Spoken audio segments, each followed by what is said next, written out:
সর্বনাশ হয়েছে। দেবী, আমি দেখলাম সঙ্গের দ্বার থেকে গড়ে গড়ে রক্ত হাপলে হাপলে আসছে। তাই বলছি দেবী, আমার দাদা এই পৃথিবীতে বেঁচে নেই, সে মায়াবী দ্বন্দ্বের হাতে মৃত্যু হয়েছে। দেবী,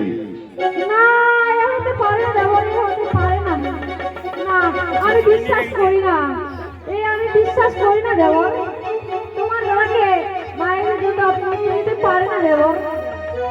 দেবী, আপনি মনে করেন আমার বিক্রম বলিয়া বের হলো পাতালের মায়াবী দ্বন্দ্বেরা আমার বড় দাদা থেকে বড় বীর। তাই বলছি দেবী, আমার দাদা সত্য সত্য বলছে। দেবী, আমার দাদা সে দ্বন্দ্বের হাতে মৃত্যু হয়েছে। তাই যদি হয়ে থাকে দেবর, এই সিংহাসনে বসে কে রাজ্যভার চালাবে দেবর? দেবী, তার জন্য চিন্তা করতে হবে দেবী। আপনার যে অঙ্গদ পুত্র হয়েছে দেবী, সে রাজ্য পরিচালনা করে দেবী।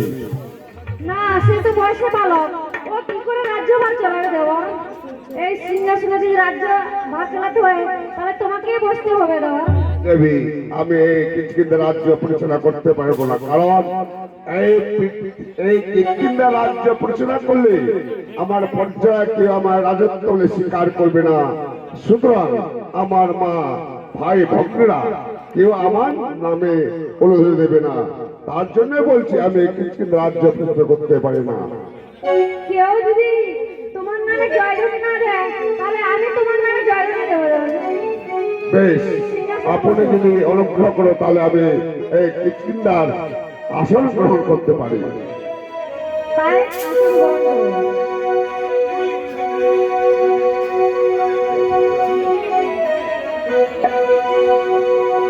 জয় সুগ্রীব রাজার জয়, জয় সুগ্রীব রাজার জয়, জয় সুগ্রীব রাজার জয়।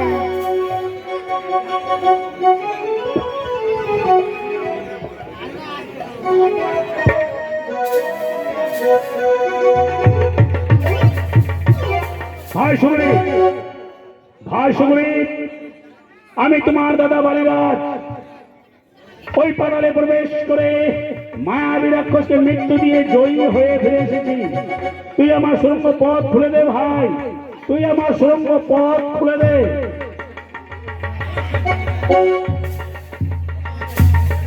একই অসম্ভব, বারে বারে ডাকিলাম, না শুনে কানে আর না পাই তার উত্তর। এবার পদাঘাতে ঘুচাইব এই সুরঙ্গ পাথর। দাদা, দানবপুরে জয়লাভ করেছে দাদা।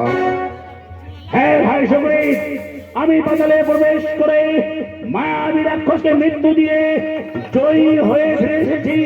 এবার বল, তুই কিষ্কিন্ধার সিংহাসনে বসে কাকে জয় করে বসেছিস শয়তান? না দাদা, আমি কাউকে জয়লাভ করি দাদা। দুটি জন ধরে বলছি দাদা, আমি কাউকে জয়লাভ করিনি।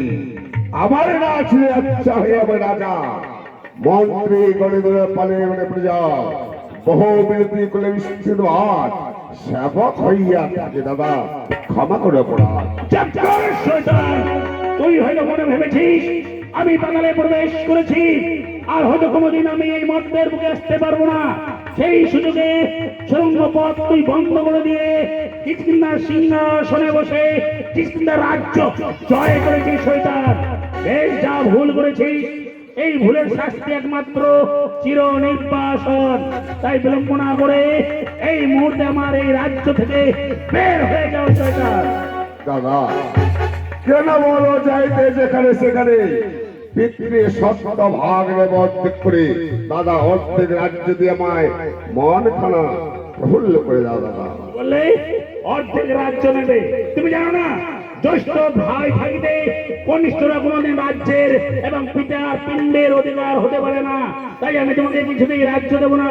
এই রাজ্য থেকে তুমি বের হয়ে যাবে কিনা? যতদিন কিষ্কিন্ধার বুকে সুশ্রীর এক বিন্দু রক্ত আছে ততক্ষণ পর্যন্ত সুইচ্ছায় কিষ্কিন্ধা রাজ্য ছেড়ে চলে যাবে না। বল হোক ছলে কৌশলে হোক, অর্ধেক রাজ্য আমি যুদ্ধে বিজয়ী হয়ে তোমাকে পরাজিত করে অর্ধেক রাজ্য নেব। তুমি আমার কাছে রাজ্য নেবে, আমাকে পরাজিত করে তুমি আমার কাছ থেকে রাজ্য নেবে? হ্যাঁ। আমি কিছুতেই তোমাকে রাজ্য দেব না। বলো এবার রাজ্য ছাড়া তুমি আমার কাছে কি চাও? আমি যুদ্ধ সময় জয় করে অর্ধেক রাজ্য নেব। বেশ, তাই হবে। তবে শোনো দাদা, ভাই ভাই মিলে আমাদের দুইজনের এই রাজ্য নিয়ে দণ্ড বেঁধেছে।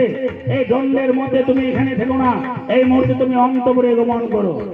বেশ সুবীর, তুমি যখন আমাকে পরাজিত করে আমার কাছ থেকে অর্ধেক রাজ্য নেবে, বেশ, আমি রণে প্রস্তুত আছি।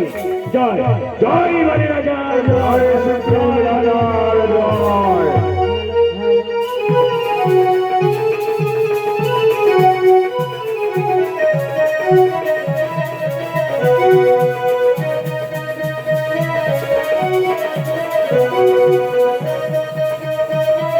জয় জয় সুবীর।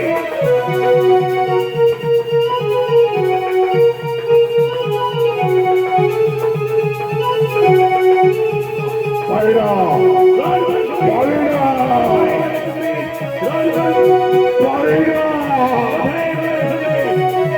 পায়রা পায়রা। সুগ্রীব, এই শক্তি এই বল নিয়ে আমার সঙ্গে যুদ্ধে অগ্রসর হয়েছি। তবে শোন, তোমাকে আমি কিছুতেই ছাড়বো না। তুমি যে কোনো স্থানে এই পৃথিবীর আশ্রয়তে যাও না কেন, আমি তোমার পশ্চাতে পশ্চাতে ছড়ে যাব। কোনো স্থানে তোমাকে আশ্রয় নিয়ে থাকতে দেব না।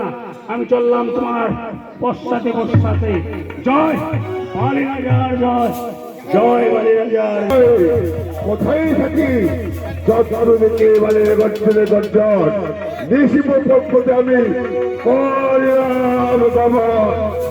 কোথায় গেলে সুগ্রীব? এই পৃথিবীর বুকে আমি কোনো স্থানে তোমাকে আশ্রয় নিয়ে থাকতে দেবো না। কোথায় পড়াবে, কোথায় যাবে?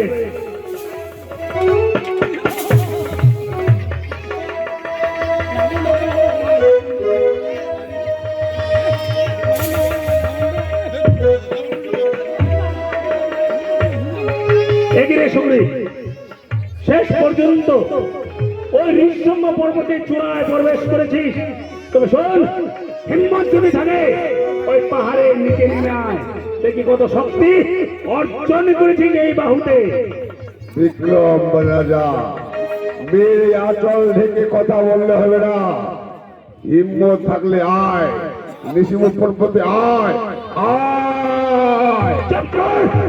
শয়তান, তোর এত বড় সাহস এই বিক্রমশীল বালিরাজকে বলিস আমি আমার স্ত্রীর আঁচল থেকে কথা বলছি? হিম্মত থাকলে আমি ওই ঋষঙ্গ পর্বতে চূড়ায় প্রবেশ করব। তবে শোন, বেঁচে গেলি। ওই ঋষঙ্গ পর্বতে চূড়ায় প্রবেশ করে তুই আজ বেঁচে গেলি। ওই ঋষঙ্গ পর্বতে চূড়ায় আমি প্রবেশ করতে পারবো না। ওই ঋষঙ্গ পর্বতে চূড়ায় আমার অভিশাপ আছে। মনে পড়ে সেদিনের কথা, যেদিন এই দুন্দুবি রাক্ষসে এই গ্যারেজ গ্রিল রুমে গরম পানি নিয়ে আসো। যেদিন দুন্দুবি রাক্ষসের শৃঙ্গ ধরে আমি খুব পিয়াস লাগছে। যেদিন দুন্দুবি রাক্ষসের শৃঙ্গ ধরে আমি তুলিলাম আকাশ, আকাশে তুলে আমি তাকে ঘন দিলাম পাক, পাথরের উপর মারিলাম আছাড়, ভাঙলাম মাথার খুলটি, তার চূর্ণ হইল হাত, পড়িল মহিষাসুর হয়ে অচেতন, পদাঘাতে ফেলিলাম তার 1 কোটি যোজন, চতুর্দিকে রক্ত পড়িল স্রোতে, মাতঙ্গ মুনির গাত্র এই তিতিল রক্ততে, মুনি বলে হেনকর্ম করিল কুঞ্জন, এই ঋষঙ্গ পর্বতে এলে তার অবশ্যই মরণ। এই সে কারণে আমি প্রবেশ না করতে পারি ওই ঋষঙ্গ পর্বতে। ভাগ্যে বেঁচে গেলি আজ তুই ওই ঋষঙ্গ পর্বতে প্রবেশ করে। তবে শোন, আমি চলেই যাচ্ছি। যাওয়ার আগে বলে যাই, যদি তোকে আমি কোনোদিন ঋষঙ্গ পর্বতের নিচে পাই, তোকে সেদিনে আমার হাতে তুই যাবি জম্পাসে। কথাটা যেন মনে থাকে আর যুগ যুগ ধরে পড়ে থাকো এই ঋষঙ্গ পর্বতে। জয় জয় বালি রাজার জয়। জয় বালি রাজার জয়, জয় বালি রাজার জয়। বেঁচে গেছি, আজ এই নৃসিংহ পর্বতে এসে প্রাণ রক্ষা পেয়েছি। আজ এই নৃসিংহ